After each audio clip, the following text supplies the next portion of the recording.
Well, welcome to Christian Answers. This is Pastor Jeff Short, your Bible teacher and cultural analyst. And today we're going to be looking at something that popped up in the news. And it looks like we're all into the same thing as last Pope. It looks like we have the ghost of Pope Francis haunting us today, even though Pope Francis, the last Pope, passed away.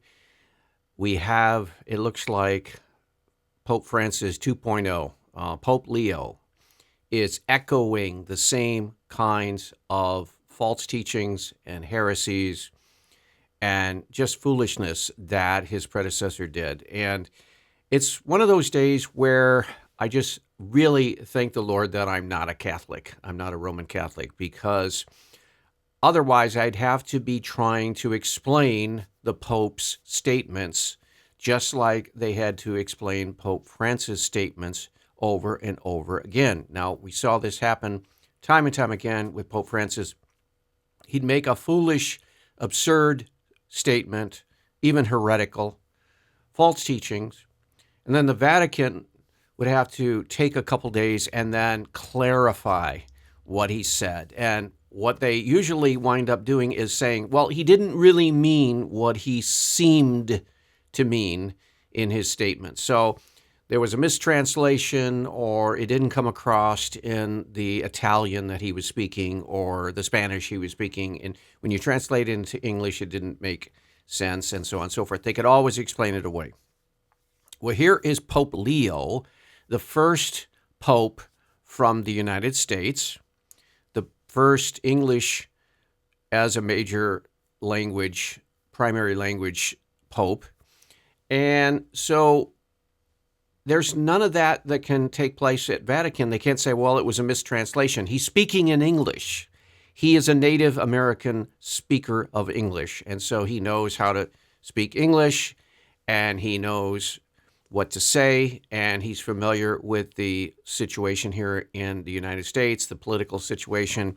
And so he just came out and absolutely said false things. And so we're going to go over that today, because as Christians, we need to evaluate. We cannot just believe every so-called leader who claims to speak for God and Christianity, because as we're going to see with Pope Leo, he is not speaking for God. He's not even speaking for the magisterium of the Roman Catholic Church. He's not even speaking for the tradition of the Roman Catholic Church. This is actually false according to the Roman Catholic Church. So let me play a clip of a news clip that appeared just a couple days ago, and we're going to hear this news gathering source explain the situation. Then I'll break in on with commentary. So let's roll this clip. Let me get myself on here. Okay, here we are in the video. Roll the clip. Pope Leo is offering his views on a dispute surrounding the Catholic Church and Illinois' U.S. Senator Dick Durbin. Chicago Cardinal Blase Cupich had planned to give Durbin a Lifetime Achievement Award for his work helping immigrants. Okay, now, first off, I have to explain a little bit here. This is Blase Cupich of Chicago. He's an archbishop in Chicago, and he is one of Francis's favorite bishops. So he and Francis, the late Pope Francis, were very close, and he supported all of the different heresies and false teachings of Pope Francis.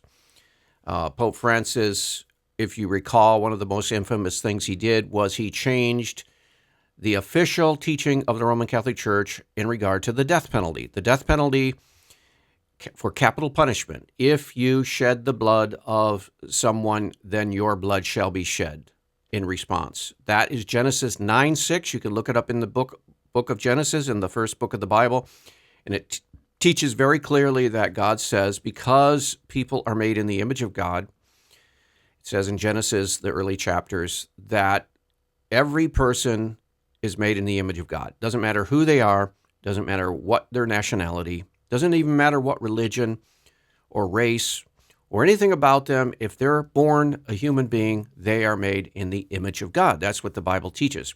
So when someone unjustly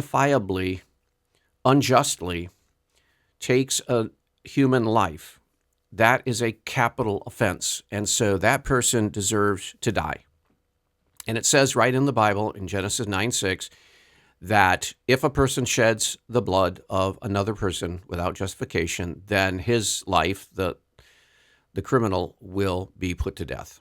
So that's the basis of the Christian understanding of the death penalty. And that's what the Roman Catholic Church, this Blase Cupich, his church, has always taught for 2,000 years. That's what Reformation churches have taught, except maybe a few denominations like the Amish who are totally nonviolent. They take a teaching of Christ in the Gospels and rip it out of context and apply it to nations and governments and magistrates and everything, which is not a fair interpretation of Christ. But they're one of the only few Protestant denominations that are opposed to the death penalty. And Eastern Orthodox Christians are generally supportive of the death penalty in certain criminal cases of murder. And so Cupich went along with Pope Francis and said amen to changing the Roman Catholic Catechism, which is supposed to be a book that clarifies things for Roman Catholics. And Cupich is a yes man to Pope Francis, and he got the bright idea. He got this brainy idea, this Blase Cupich, Roman Catholic bishop, one of the leading voices in the United States in the Catholic Church. He got the great idea of honoring this man, Dick Durbin, Senator Dick Durbin, Democrat Dick Durbin, pro-abortion Senator Dick Durbin, pro-gay marriage Senator Dick Durbin, pro-LGBTQ, trans rights, all of the things that are against the Roman Catholic teachings and against the Bible and against the Christian understanding and worldview. Durbin totally separates his supposed Catholic faith with any kind of morality. He totally separates any application of the Bible's teachings or even the Roman Catholic Church's teachings on these issues. And so he is totally a hypocrite and totally a false teacher. And yet Blase Cupich here, the leading voice of the Catholic bishops in the United States, wants to give Dick Durbin a Lifetime Achievement Award. Let's hear more from the report here.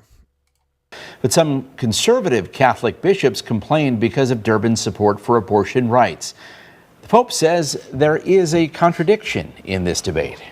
It's important to look at many issues that are related to what is the teaching of the Church. Okay, so he is echoing what is called the seamless garment doctrine that was brought into being for the first time by a Roman Catholic bishop, not Blase Cupich, not the one that we had up here, not Blase Cupich here, but his predecessor by a couple bishops, Joseph Cardinal Bernardine. He was actually a cardinal, so higher up than just bishop. And so Cardinal Bernardine said that there was a seamless garment and that pro-life means that you're against abortion, you're against the death penalty, and you're against the unjust treatment of this and that. And he brought in all these other issues into and under the umbrella of pro-life and said that is the only Catholic pro-life position. It's not just the one issue where you're wanting to stop the killing of babies in the womb. He's saying you got to include all these other issues and doing this and doing that. And a lot of these liberal leftist, radical leftist issues he wants to pull into the pro-life cause and water it down.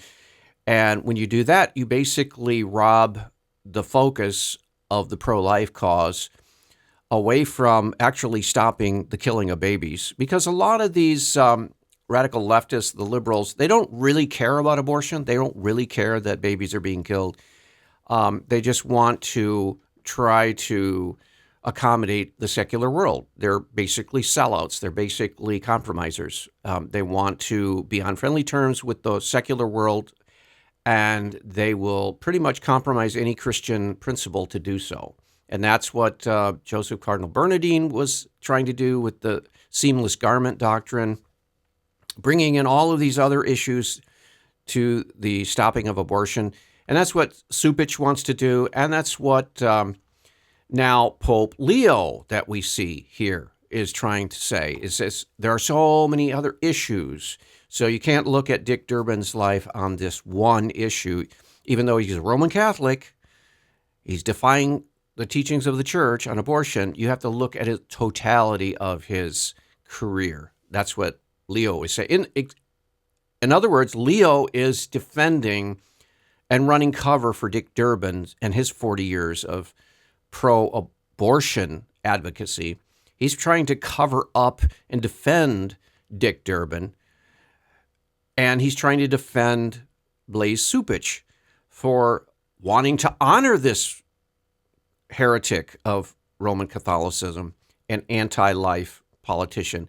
So, in other words, why honor someone who is pro-abortion, pro-death, pro-killing of babies? Why? Why not just leave it alone and say, look, we're not going to honor anybody. We're not going to give anyone a lifetime achievement award. Why single out Dick Durbin, who is a awful, terrible representative of Christian values in politics?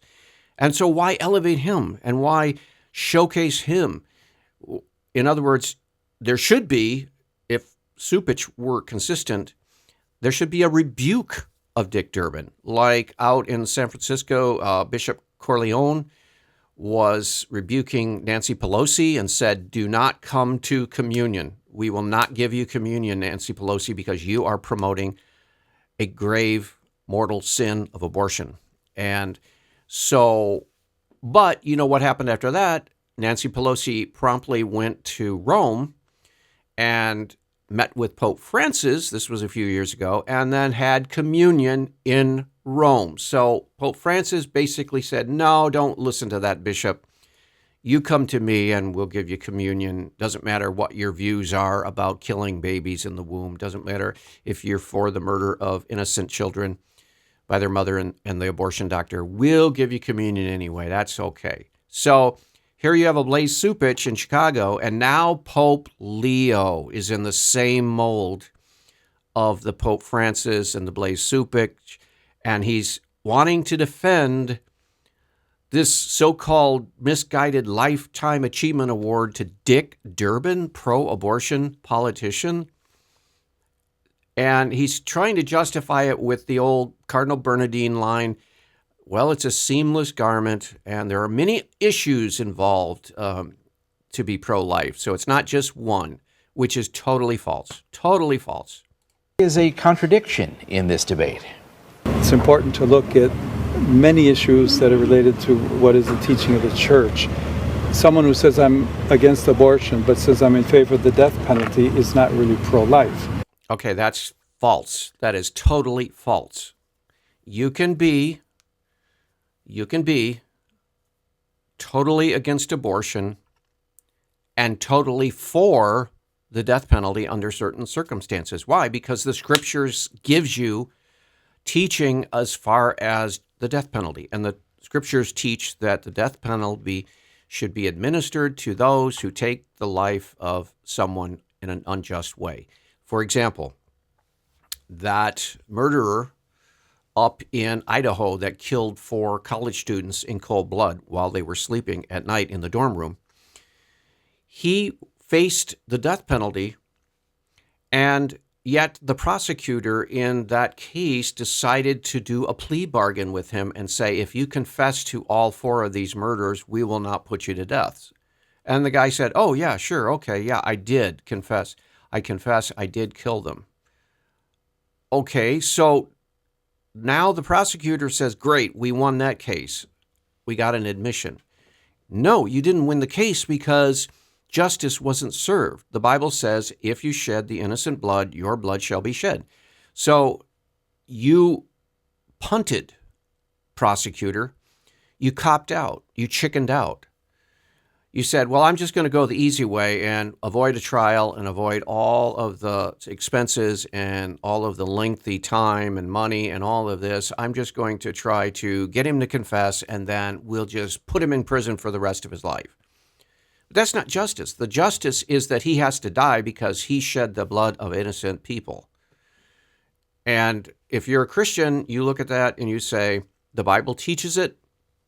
The Christian church has uniformly taught it for 2,000 years plus.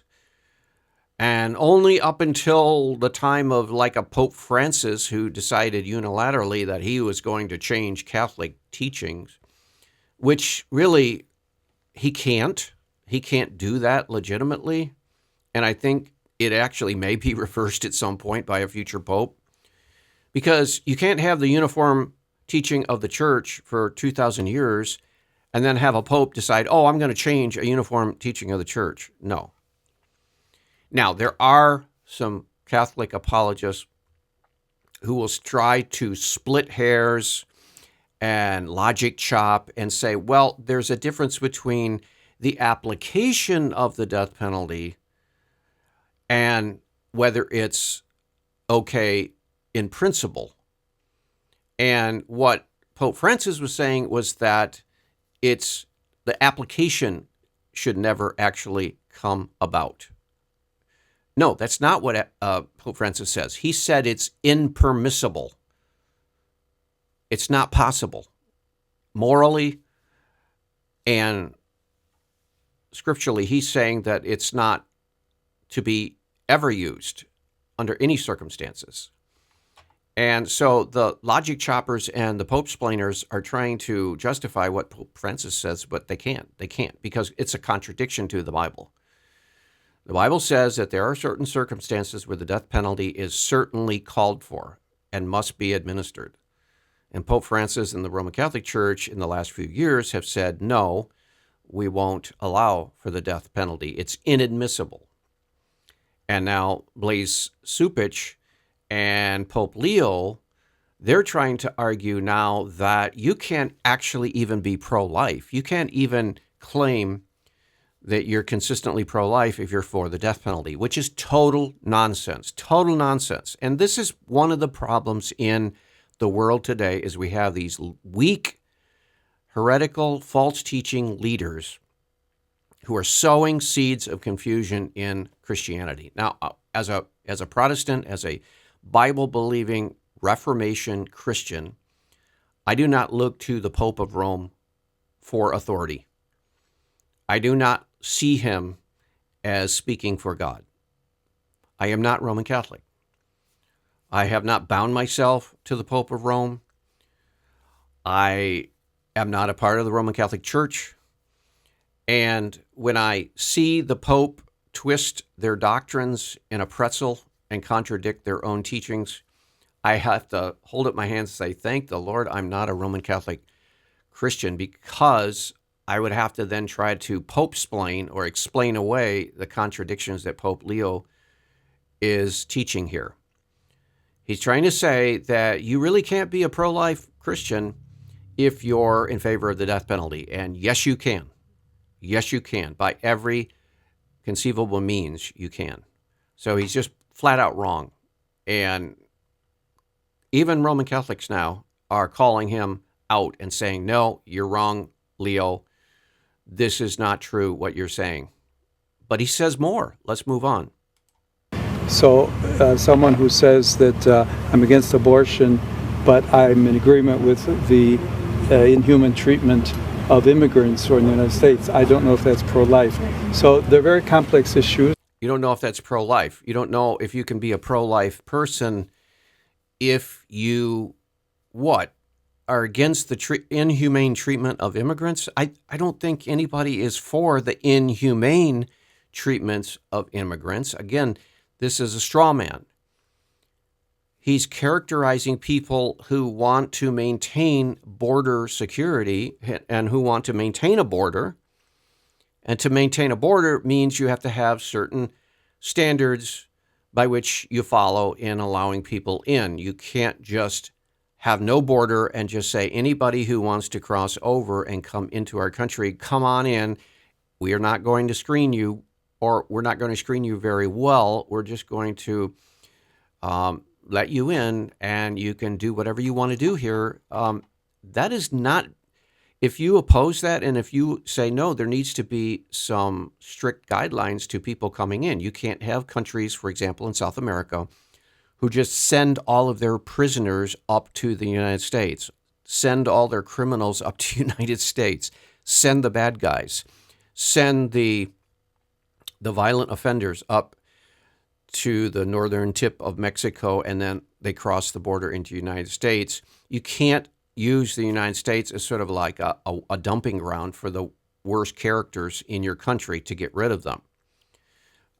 There needs to be a strong border security policy that's wise, that's common sense, that is compassionate. Yes, we want people to be able to see the United States as what they used to call a city on a hill, the early settlers here, a city on a hill, a place where people can come and live out their lives in freedom and peace. But there has to be law and order, and you can't just come across the border whenever you want to come across, whoever you are. There has to be a very strict screening and find out, why are you here? Who are you? What is your past? What is your record? And are you going to be someone who will assimilate into our culture, or are you going to come into our culture to try to destroy our culture, like, for example, the 9/11 terrorists did? So if you're at the border and you're a security guard and the 9/11 terrorists are trying to come in, you certainly don't want to let them in, right? Okay, that is not inhumane to say, no, you can't come in, terrorists. That's not an inhumane treatment. So Pope Leo here is strawmanning the argument against open borders. And he's trying to say, if you hold any roadblocks or you put strict requirements on immigrants, then you're being inhumane. That's not true. And then he's saying you're not really pro-life if you're for strict requirements to enter the United States at the border. You're not really pro-life if you're for that. No, that's false also. So he's doing exactly what this Bernardine did decades ago. And I remember Cardinal Bernardine because I was a pastor at a Spanish Baptist church in Chicago during the time Cardinal Bernardine was ruling as cardinal. And he was a liberal. He was a leftist. He was in word and name against abortion, but he was also, again, watering the abortion movement, pro-life movement down by introducing all these other issues that you have to follow to be pro-life. And that's just false. That's nonsense. I don't know if anyone has all the truth on them, but you don't know if anyone has all the truth. We have about as much truth as we need to know that abortion is the killing of babies. And it's the unjust killing of innocent babies in the womb. What person in the image of God could be more innocent than a baby in the womb? So, no, we do have all the information. We have all the scriptures. We have the Old Testament teachings to honor and respect human life made in the image of God. We have the Old Testament teaching that capital punishment is justified in the case of capital murder. We have the New Testament teachings that in no way contradict the capital punishment teaching of the Old Testament. In fact, in Romans 13, it says that the magistrate is appointed by God providentially, sovereignly. God has, in his own providence and behind the scenes, has brought it about that government leaders and law enforcement officers and those who are tasked to enforce the law, they are the servants of God, and they punish the criminals. So if you commit murder, they are there to punish you for the murder. And it says that they do not bear the sword in vain. So they have the use of the sword. Why the use of the sword? Because they have to use violence sometimes. Why? Because the bad guys don't like to be told no. And the murderers don't like to be brought to justice. So you have to use the sword. And why do you use the sword? To put the murderers to death because they took the life of an innocent person unjustifiably. And so uniform Christian teaching is that, yeah, you can be pro-life, and you should be pro-life, because God knew you before you were born and fearfully and wonderfully made you in the womb. And that if you are killed, abortion is murder in the womb. And the death penalty for someone who takes the life of someone unjustly is perfectly appropriate. And it all fits together perfectly. But Pope Leo here is wanting to say, well, we don't all have the truth. Well, we do have the truth. And he should know that because he's the leader of a huge, huge branch of Christianity, Roman Catholicism. One of the top three branches, the Roman Catholic, the Eastern Orthodox, and the Reformation churches. So he should know this, but he's trying to plead ignorance. He's like, well, we don't have all the answers. We don't know. We don't have all the answers about immigration, and yet he's acting like we have all the information about immigration to pass judgment on people who want a strict border. So he's making judgments about things where he's saying, well, we don't have all the information. Well, why is he making judgments about people who want a strict border? And then why is he judging people who are wanting to uphold the biblical teachings about capital punishment? Again, he's saying things on one hand, like we don't have all the information, and yet on the other hand, he's making judgments based on what? Not all the information? So talking out of both sides of his mouth, very hypocritical leader, and this is a sad day because here we have another pope in the mold of Pope Francis, unfortunately. Would ask first and foremost that there be greater respect for one another, and that we... The Pope said he was not familiar with all the details of the debate over the award, but says it's important to consider Durbin's overall record. Senator Durbin has declined the award. Well, that is about the best news that you can hope for, is that Durbin, after all of this, after all of the controversy and after all of the problems that Pope Francis entering into this controversy caused, Durbin, in the final analysis, says, well, I'm going to decline the award anyway. And so all of this controversy that Pope Leo, the new pope, waded into was totally unnecessary. But it did reveal the man. And this is someone we have to be aware of. We have to be warned about. Do not listen to the teachings of Pope Leo. He is not trustworthy as a Christian leader, and he is going to lead his branch of Christianity, Roman Catholicism, astray. But let us not be led astray by him. We'll see you back next week. God bless.